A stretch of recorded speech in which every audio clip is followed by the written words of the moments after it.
Guys welcome back to my YouTube channel. ഇപ്പോൾ ഞാൻ കുറേ നാളായി വീഡിയോ ഒക്കെ ഇട്ടിട്ട് അപ്പം ഞാനിപ്പോൾ അങ്ങനെ കുക്കിംഗ് വ്ളോഗ് ഇടുന്നതും വളരെയധികം കുറവാണ് കേട്ടോ. ഞാനിങ്ങനെ ഇരുന്ന് ഇന്നലെ ആലോചിച്ചപ്പോൾ ഓർത്തത്, ആദ്യമൊക്കെ ഞാൻ ഫുൾ ഫുഡ് വ്ളോഗായിരുന്നു ഇട്ടുകൊണ്ടിരുന്നത്, ഫുഡിൻ്റെ വീഡിയോ ആയിരുന്നു ഷോർട്സ് ആയിട്ട് ഇട്ടുകൊണ്ടിരുന്നത്.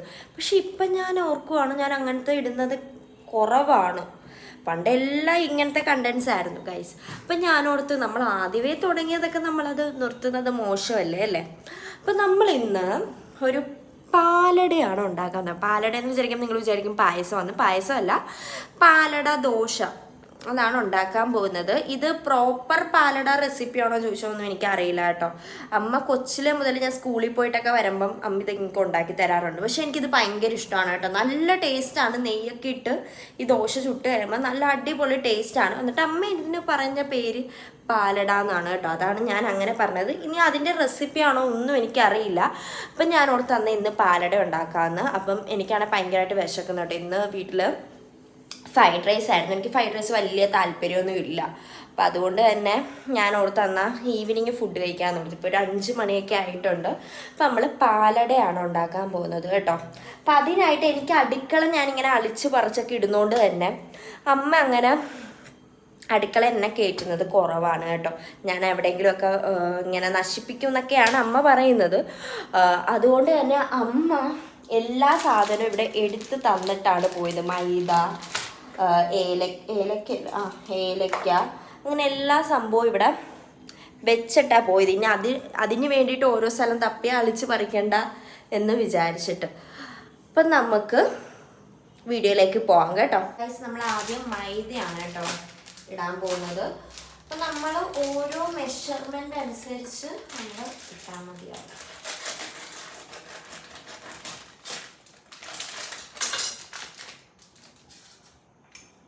ഞാനപ്പോൾ ഈ ഒരു കപ്പിൻ്റെ അളവിലാണ് കേട്ടോ മൈദ എടുക്കുന്നത്.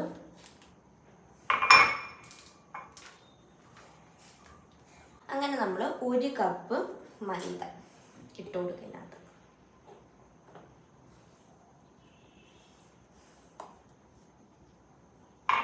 ഇനി നമുക്ക് പാലാണ് വേണ്ട കേട്ടോ, ഫ്രിഡ്ജിലിരിക്കാൻ എടുത്ത്. ഞാനിപ്പോൾ 1 കപ്പ് തന്നെയാണ് എടുത്തേക്കുന്നത്.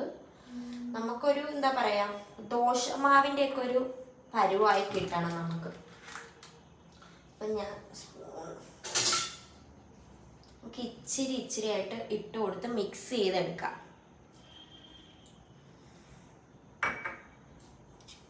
കണ്ടില്ല, താഴെ വീണ്. ഇത് ഞാൻ കയറി കഴിഞ്ഞാൽ ഇവിടെ എന്തെങ്കിലുമൊക്കെ എന്താ പറയുക, ഇങ്ങനെയൊക്കെ പോകും വെളിയിലൊക്കെ. നമുക്ക് ഇച്ചിരി കൂടി ഇട്ട് കൊടുക്കാം. ഞാൻ ആ 1 കപ്പ് ഫുള്ള് പാലിട്ട് നല്ല പോലെ അത് മിക്സ് ചെയ്യാം.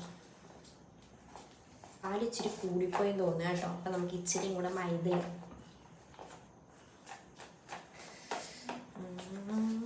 നന്നായിട്ട് മിക്സ് ചെയ്തെടുക്കുക. നമുക്കിതിലേക്ക് 2 മുട്ടയാണ് കേട്ടോ വേണ്ടത്.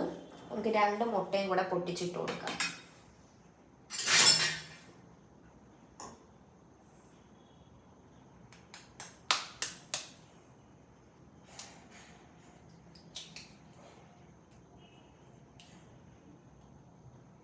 എനിക്ക് ഈ മുട്ട പൊട്ടിക്കാൻ ഭയങ്കര പേടിയാണ് കേട്ടോ. കാരണമേ ഞാൻ എപ്പോഴൊക്കെ പൊട്ടിച്ചാലും എന്തെങ്കിലും ഒരു എന്താ പറയുക, ഇതിൻ്റെ തോട് ആ ഫുഡിൻ്റെ ഉള്ളിൽ പോകും. അതുകൊണ്ട് തന്നെ ഞാൻ ഭയങ്കര ശ്രദ്ധിച്ചാണ് ചെയ്യാറ്. ആ മുട്ടത്തോട് പോയില്ല എന്ന് ഞാൻ വിശ്വസിക്കുന്നു. പോയിട്ടില്ല കേട്ടോ. അപ്പം നമ്മുടെ മുട്ടയും കൂടെ നല്ല പോലെ ഇത് മിക്സ് ചെയ്തിട്ടുണ്ട്. ഇനി നമുക്കിതിലേക്ക് വേണ്ടത് പഞ്ചസാരയാണ്. പിന്നെ പഞ്ചസാര, പിന്നെ ഞാനൊരു കഷ്ണം ഏലക്ക ഇടും കേട്ടോ. കാരണം എനിക്ക് ഏലക്ക ഇഷ്ടമല്ല, പക്ഷേ ഇത് ബ്ലെൻഡ് ആയിട്ട് വരുമ്പോൾ അതിൻ്റെ ഫ്ലേവർ നല്ല ടേസ്റ്റാണ് കേട്ടോ. എന്താ പറയുക, അപ്പം ഞാനിതിങ്ങനെ അടിച്ചെടുത്തിട്ട് ആവശ്യത്തിന് പഞ്ചസാര ഇട്ട് കൊടുക്കാം നമുക്ക്. എന്നിട്ട് നമുക്കൊരു ഇച്ചിരി ലൂസായിട്ടാണ് വരുന്നത്, നമുക്ക് ഇച്ചിരി മൈദയും കൂടെ ആഡ് ചെയ്യാം.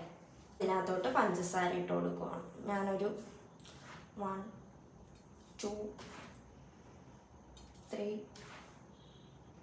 4 5 ഞാനൊരു 5 സ്പൂണാണ് ഇട്ടത്. അത് മതിയാവുമോയെന്ന് അറിയില്ല. ഒന്ന് മിക്സ് ചെയ്തിട്ട് നോക്കാം. ആ ടേസ്റ്റ് വന്നു കേട്ടോ. ഈ മൈദയും പാലും ഏലക്ക ഇട്ടില്ല, എന്നിട്ട് തന്നെ ആ ഒരു ഫ്ലേവർ വന്നു കേട്ടോ. അടിപൊളിയാണ്. ചെറുതായിട്ടൊരു ലൂസ് പോലെയും കൂടെ ഉണ്ട് കേട്ടോ. അതുകൊണ്ട് തന്നെ ഞാൻ ഇച്ചിരിയും കൂടെ മൈദ ഇട്ട് കൊടുക്കുക. എന്നിട്ട് നമുക്കൊന്ന് ഏലക്കയും കൂടെ ഇട്ട് മിക്സിയിലിട്ടൊന്ന് ബ്ലെൻഡ് ചെയ്തിട്ട് വരാവേ. ഞാൻ മിക്സിയിലിട്ട് നല്ല രീതിക്കൊരു എന്താ പറയുക, ഒരു ദോശമാവ് പോലെ അരച്ചെടുത്തിട്ടുണ്ട്. നിങ്ങൾക്ക് നമ്മൾ ഉണ്ടാക്കുമ്പോൾ നമ്മുടെ ഒത്തിരി മധുരം ഭയങ്കര ശോകമാണ് കേട്ടോ. അതുകൊണ്ട് തന്നെ ഒരു മീഡിയം മധുരം ഇട്ടാൽ മതി. അല്ലെങ്കിൽ ഒത്തിരി മധുരം ഇടുമ്പോൾ ഇത് ഉണ്ടാക്കി കൊണ്ടിടുമ്പോൾ നമുക്ക് കഴിക്കാൻ പറ്റാത്ത ഇതായി പോകും. ഞാനതുകൊണ്ട് ഒരു മീഡിയം, എനിക്ക് മധുരം കൂടുതൽ ഇഷ്ടമുള്ള ആളാണ്, പക്ഷെ ഞാനൊരു മീഡിയം മധുരം ഇട്ടിട്ടുള്ളൂ. അങ്ങനെ നമ്മൾ മാവ് സെറ്റാക്കി എടുത്തിട്ടുണ്ട്. അപ്പം നമുക്കിനി ഉണ്ടാക്കാം. കല്ല് വെച്ചിട്ടുണ്ട്. അപ്പം നമ്മൾ ദോശ ഉണ്ടാക്കുന്ന രീതിയിൽ തന്നെയാണ് നമ്മൾ ഇതും ഉണ്ടാക്കുന്നത് കേട്ടോ. നമ്മൾ സാധാ ദോശ ഉണ്ടാക്കുന്നതല്ല, ദോശ പോലെ ചുറ്റിച്ചെടുത്ത് നമ്മൾ ഇതിനകത്തോട്ട് നെയ്യൊക്കെ ഇട്ട് നമുക്കിനി ബാറ്റർ ഇട്ട് കൊടുക്കാം.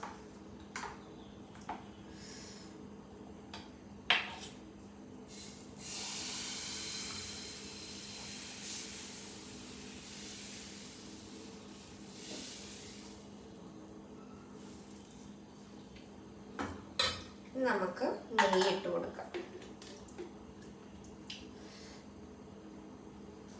നെയ്യ് ഓപ്ഷണലാണ് കേട്ടോ, നമ്മുടെ ഓരോരുത്തരുടെ ടേസ്റ്റ് അനുസരിച്ച് ഇടുന്നത്. എനിക്ക് കുറച്ചും കൂടെ നെയ്യ് ഇടുമ്പോഴാണ് ടേസ്റ്റ് തോന്നുന്നത്. അല്ലെങ്കിൽ നല്ല ടേസ്റ്റാണ്, പക്ഷെ എനിക്ക് നെയ്യിട്ട് കഴിക്കാനാണ് ഇഷ്ടം.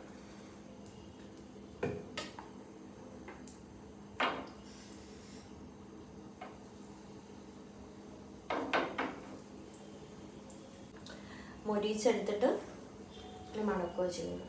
ഇനി നമുക്ക് ദോശ ഇങ്ങനെ മടക്കിയെടുക്കാം.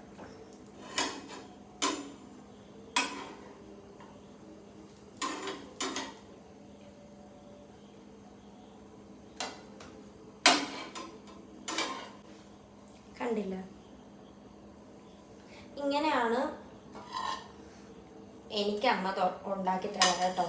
എനിക്കൊന്ന് ഒറിജിനൽ പാലടയിൽ നമ്മളിങ്ങനെ തേങ്ങയൊക്കെ ഉള്ളിൽ ഇങ്ങനെ സ്റ്റഫ് ചെയ്ത് വെക്കും എന്നൊക്കെ തോന്നും കേട്ടോ. എനിക്കറിയില്ല, പക്ഷെ എനിക്കിത് ഭയങ്കര ഇഷ്ടമാണ്. പിന്നെ നമ്മൾ അടുത്ത ദോശ ഉണ്ടാക്കാം.